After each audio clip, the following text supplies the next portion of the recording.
الرحمن الرحيم اهدنا الصراط المستقيم صدق الله العظيم وقال النبي رسول الله صلى الله عليه وسلم إنما الأعمال بالنيات صدق رسوله النبي الكريم ونحن على ذلك من الشاهدين والشاكرين الحمد لله. ஏழு வானங்களை கொண்ட பிரபஞ்சத்தையும் ஆறறிவினை கொண்ட மனிதர்களையும் ஐந்து கடமைகளை கொண்ட மார்க்கத்தையும் நான்கு இமாம்கள் கொண்ட மதுஹபுகளையும் மூன்று தடைகளை தாண்டிய சுவனத்தையும் ஈருலகத்தின் தலைவராக நாயகத்தையும் ஒரே இறைவனை வணங்குகின்ற பாக்கியத்தையும் வழங்கிய அல்லாஹ் ஒருவனுக்கே புகழனைத்து உரித்தாகட்டுமாக. ஒட்டகம் வாழ்ந்த காலத்தில் ஒட்டா நெஞ்சையும் ஒட்ட வைத்த எம்பெருமானார் ஸல்லல்லாஹு அலைஹி வஸல்லம் அவர்களின் மீதும் இச்சபையில் எதிரே அமர்ந்திருக்கும் நம்மவர்கள் நல்லவர்கள் நம் அனைவரின் மீதும் அல்லாஹின் சாந்தியும் சமாதானமும் என்றென்றும் நிலைநிறுவட்டுமாக. ஆமீன். அன்பான இஸ்லாமிய வாலிபர்களே, பிள்ளைகளே, நம்முடைய 10th இன்னும் 12th ரிசல்ட் வந்து கொஞ்ச நாட்கள். இந்த நேரத்துல நம்ம என்ன செய்யணும் அப்படின்னு சொன்னா, உயர்தரமான இலக்குகளை நம்ம முதல்ல வைக்கணும். நம்ம பசங்க என்ன தெரியுமா ஆசைப்படுவாங்க? நமக்குன்னு ஒரு வேலை, சொந்தமா ஒரு வீடு, ஒரு பைக்கு, ஒரு காரு, இதோட நம்மளுடைய லைஃப் செட்டில்ட் ஆயிட்டோம் அப்படின்னு நினைச்சுக்கிட்டு இருக்காங்க. அப்படிதானே? இதெல்லாம் சர்வ சாதாரணமா பாமர மக்களா இருக்கக்கூடிய அவர்களுடைய எண்ணம். இஸ்லாமியர்களா இருக்கக்கூடிய நம்முடைய எண்ணத்தை எப்போயும் உயர்ந்த எண்ணமா வைக்கணும். பெருமானார் ஸல்லல்லாஹு அலைஹி வஸல்லம் அவங்க சொன்னாங்க, இன்னமல் அஅமாலு பின்னியாத். உங்களுடைய செயல்கள், நீங்க செய்யக்கூடிய செயல்கள் இருக்கு இல்லையா, நமக்கு எதிர்வரக்கூடிய செயல்கள், வரக்கூடிய செயல்கள், ஒவ்வொரு செயல்களும் எப்படி ஏற்படுது அப்படின்னு சொன்னா நம்முடைய எண்ணத்தை கொண்டு ஏற்படுது என்று பெருமானார் ஸல்லல்லாஹு அலைஹி வஸல்லம் சொன்னாங்க. ஒரு சின்ன ஒரு சம்பவத்தை உங்களுக்கு முன்பா சொல்ல நான் ஆசைப்படுறேன். நம்மளுடைய எண்ணத்தை, நம்மளுடைய இலக்க, லைஃபுடைய டார்கெட்டை ரொம்ப உச்சத்துல வைக்கணும். அப்பதான் அதுல இருந்து ஒரு பங்காவது நமக்கு கிடைக்கும். காஃபூர் அப்படின்ற ஒரு அடிமை, அந்த அடிமை ஆரம்ப காலகட்டத்துல அரபுலகத்துல என்ன ஒரு வழக்கம் அப்படின்னு சொன்னா, அடிமைகளுக்குன்னு ஒரு மார்க்கெட் இருக்கும். அந்த மார்க்கெட்ல அடிமைகளை விற்பாங்க. இந்த காஃபூர் என்ற அடிமை இருக்கார் இல்லையா, இந்த அடிமை பக்கத்துல இருக்க அடிமையை பார்த்து கேட்கிறாரு, உன்னுடைய வாழ்க்கையினுடைய நோக்கம் என்ன அப்படின்னு கேட்கிறாரு.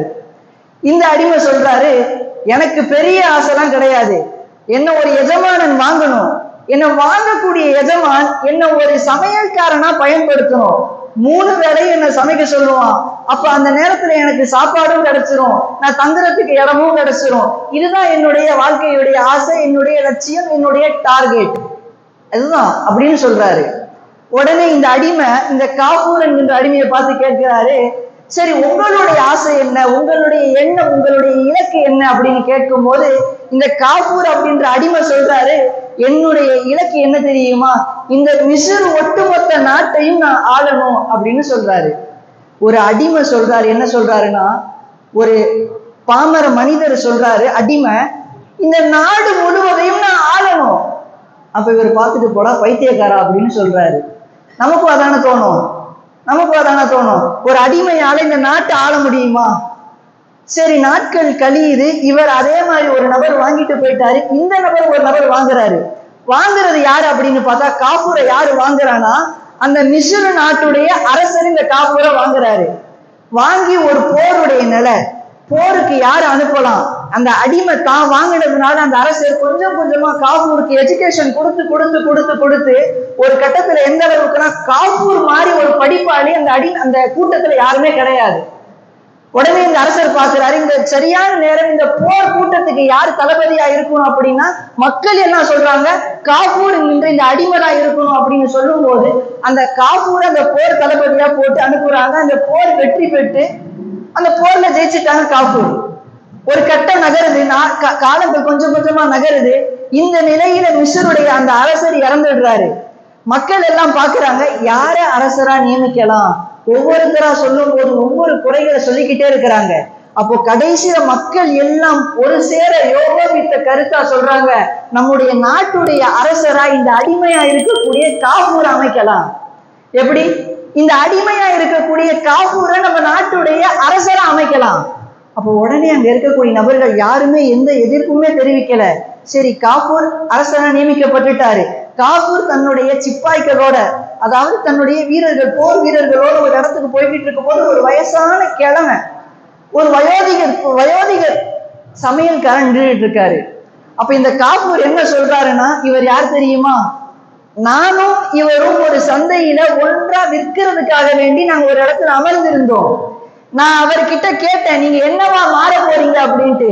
அப்ப அவர் சொன்னார், எனக்கு சாப்பிட சாப்பாடு கிடைச்சா போதும், என்ன ஒரு சமையல்காரன் வாங்கணும், என்ன வாங்கக்கூடிய ஒரு முதலாளி என்ன சமையல்காரனா வச்சிருக்கணும்னு ஆசைப்படுறேன் அப்படின்ட்டு அந்த அடிமை சொன்னாரு. உடனே இவர் சொல்றாரு, அந்த நிலையில நான் சொன்னேன், நான் இந்த மிஸ்ருடைய அரசரா மாறணும்னு சொன்னேன்.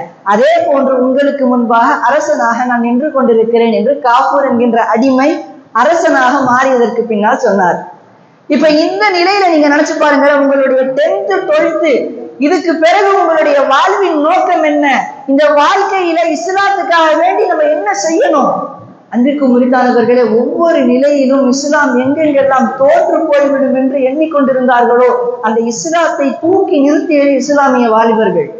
நம்முடைய எண்ணத்தை, நம்முடைய இலக்கை சரியான முறையில் வைத்து இந்த இஸ்லாத்திற்கு பக்கபலமாக இருப்பதற்கு அல்லாஹ் உங்களுக்கும் எனக்கும் தௌஃபீக் செய்வானாக. வாய்ப்பளித்ததற்கு நன்றி கூறி விடைபெறுகிறேன். வாஹிரு தஅவானா அல்ஹம்துலில்லாஹி ரப்பில் ஆலமீன். அஸ்ஸலாமு அலைக்கும் வரஹ்மத்துல்லாஹி வபரகாத்துஹு.